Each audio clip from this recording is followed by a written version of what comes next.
Halo, balik lagi dengan Edukator Milenial. Aku mau share nih tentang akuntansi ya, lanjutan dari video sebelumnya.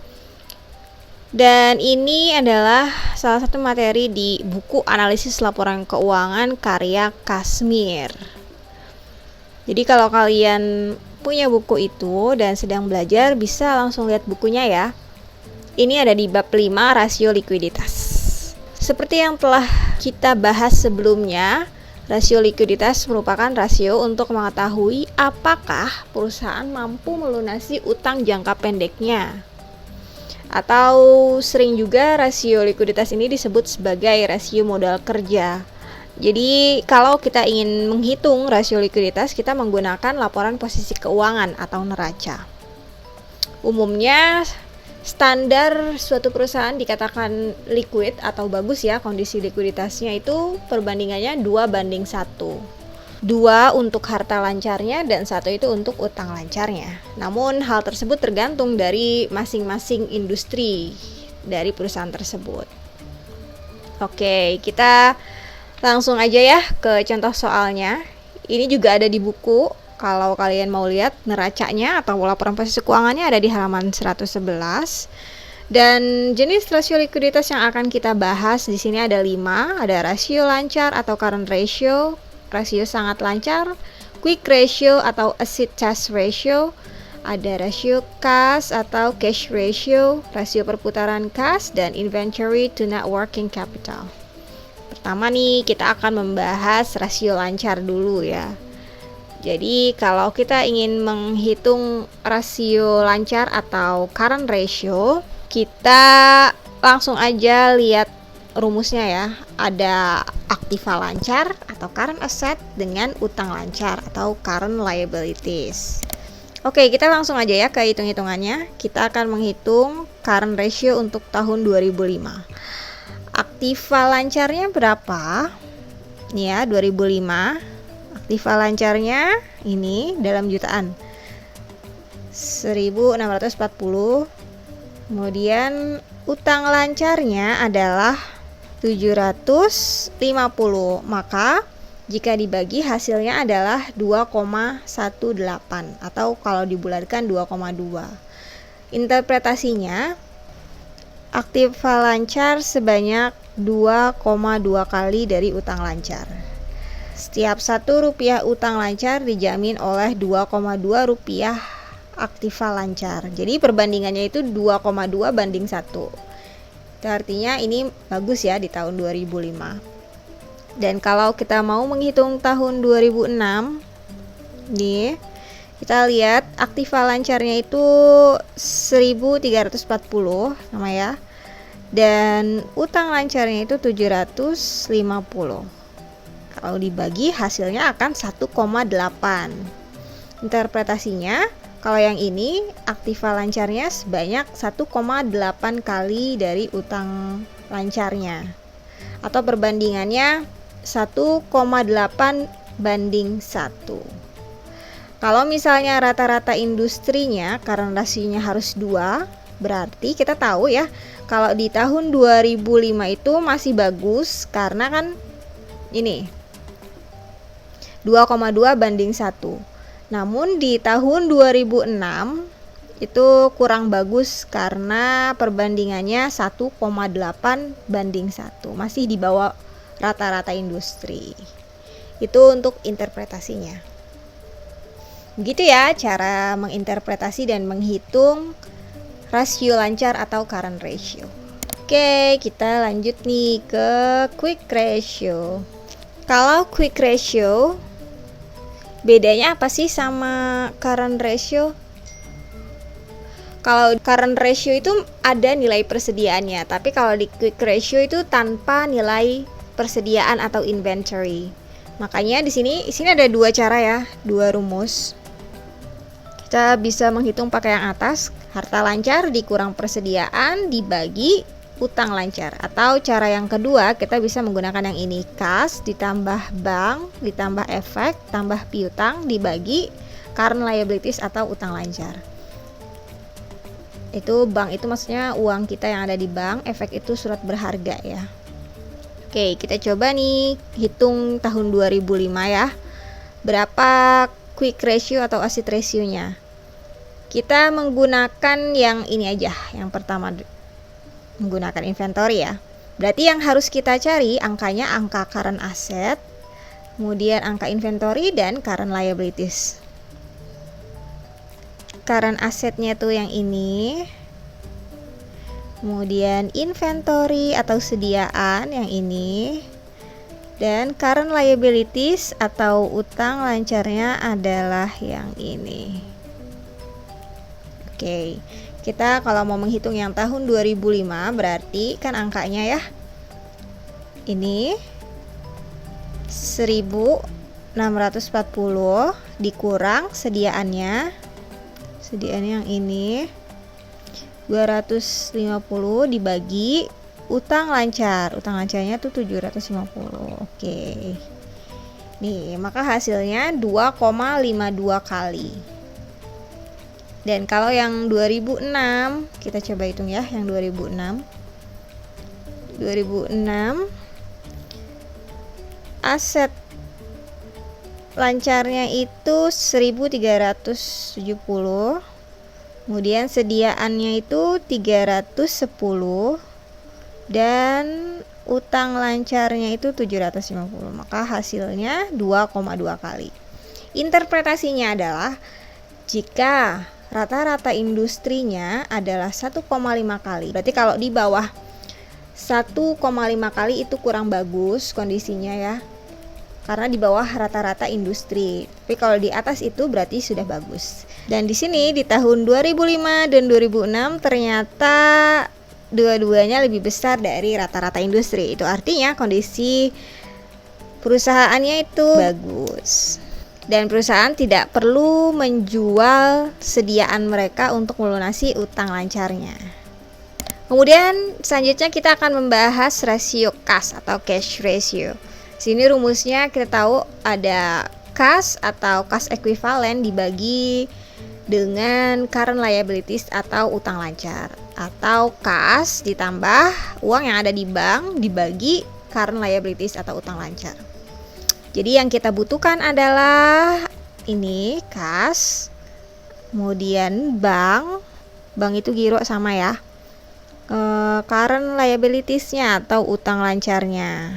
Nah, coba kita akan hitung di tahun 2005 dulu. Berarti angkanya adalah kasnya itu 250, kemudian banknya itu 350, dan current liabilities-nya 750. Oke, hasilnya adalah 80%. Dan kita lihat tahun 2006. 2006 itu kasnya ada 260. Kemudian bank atau giro yang ada di bank ada 300, dan utang lancarnya ada 750. Hasilnya 75%. Maka interpretasinya adalah kalau semisal rata-rata industri untuk cash ratio-nya itu 50%, dan jika perusahaan mampu berada di atas itu, di atas 50%, maka perusahaan tersebut kondisinya baik, lebih tinggi dibandingkan dengan rata-rata industri atas cash ratio.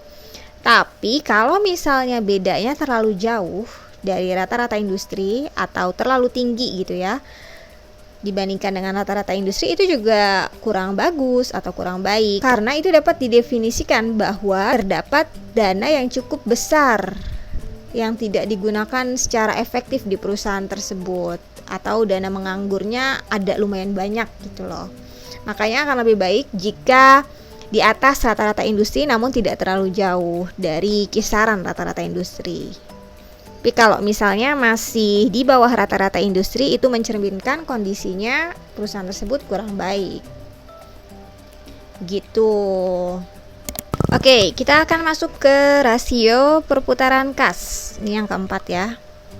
Ini agak beda ya dibandingkan rasio yang lainnya pada rasio likuiditas ini. Karena kalau yang lain kita hanya menggunakan laporan posisi keuangan atau neraca. Tapi kalau di sini kita juga menggunakan data yang ada di laporan laba rugi. Sorry, kecoret. Laporan yang ada di laba rugi. Ini ya, di sini. Kita menggunakan data ini. Rumusnya itu apa sih? Rasio perputaran kas. Rumusnya penjualan bersih dibagi modal kerja bersih. Nah, di sini banyak yang bertanya, modal kerja bersih itu apa sih? Modal kerja bersih itu total aktiva lancar dikurang total utang lancar. Itu cara mencari modal kerja bersih ya. Oke, kita coba nih langsung aja hitung untuk tahun 2005. Berarti angka yang kita butuhkan pertama adalah penjualan bersih. Itu kita lihat di laporan laba rugi. Tahun 2005 penjualan bersihnya itu 5.950 dalam jutaan ya. Kemudian yang kita butuhkan angkanya adalah ini, aktiva lancar 2005. Kita lihat aktiva lancarnya 2005 ada ini ya, 1.640. Total utang lancarnya, totalnya ya, dari yang tadi juga sama. Utang lancarnya itu 750. Oke, maka hasilnya jika dibulatkan 7 kali. Dan untuk 2006 ini sama, kita butuh angka di sini penjualannya ya. Ada 5.550. Aduh, kecoret. Maaf.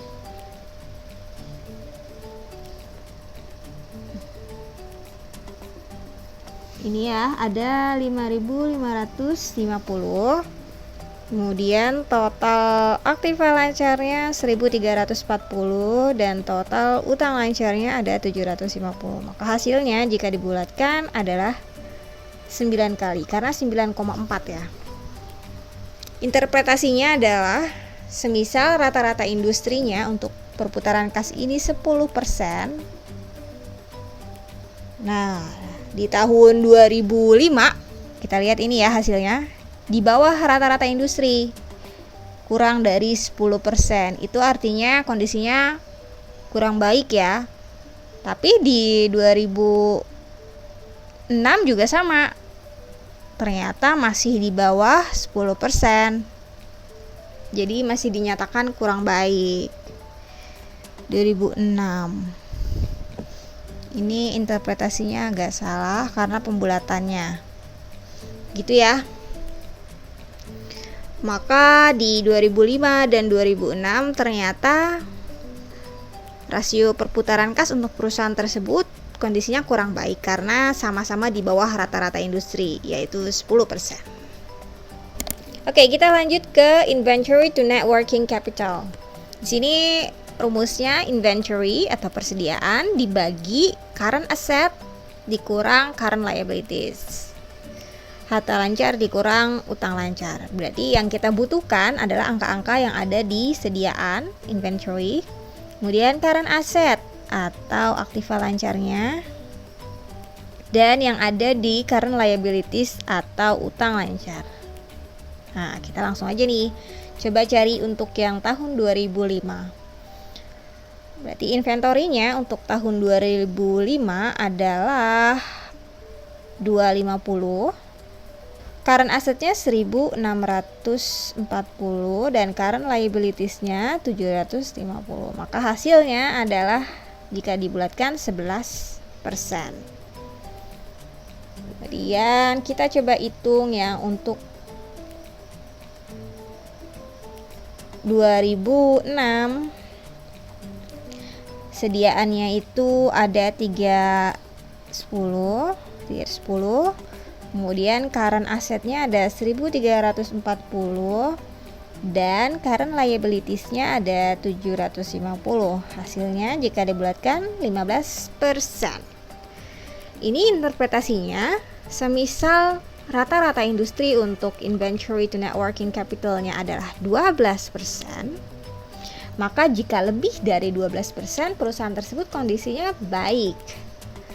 Tapi kalau misalnya nilai inventory to net working capital suatu perusahaan itu di bawah rata-rata industri, itu mengindikasi bahwa kondisi atau kinerja dari perusahaan tersebut masih kurang baik atau masih perlu ditingkatkan, gitu ya.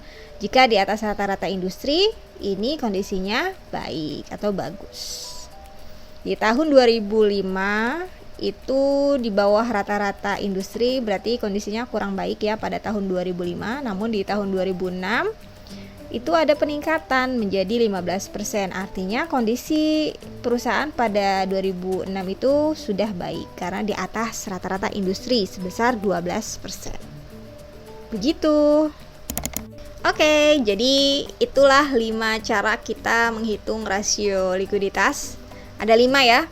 Ada rasio lancar atau current ratio, rasio sangat lancar quick ratio atau asset ratio, ada rasio cash atau cash ratio, dan ada rasio perputaran kas serta inventory to net working capital. Jadi kita udah coba semuanya. Dan di sini kita tahu bahwa ternyata untuk semua rasio tersebut, jika kondisinya di atas rata-rata industri, itu adalah kondisi yang baik bagi perusahaan. Makanya kalau bisa nih, perusahaan itu nilainya selalu di atas rata-rata industri. Namun untuk rasio cash atau cash ratio itu alangkah lebih baik jika tidak terlalu jauh perbedaannya dibandingkan dengan rata-rata industri. Karena pun terlalu jauh perbedaannya, terlalu tinggi dari rata-rata industri, itu berarti dana menganggur di perusahaan itu cukup banyak. Kan tidak bagus ya. Yang bagus ya yang optimal aja pengelolaannya, di atas rata-rata industri tapi tidak terlalu berbeda jauh. Oke, itu saja pembahasan kita tentang cara menghitung analisis likuiditas. Semoga setelah membahas ini kita semua menjadi lebih paham dan bisa langsung praktek untuk menghitung.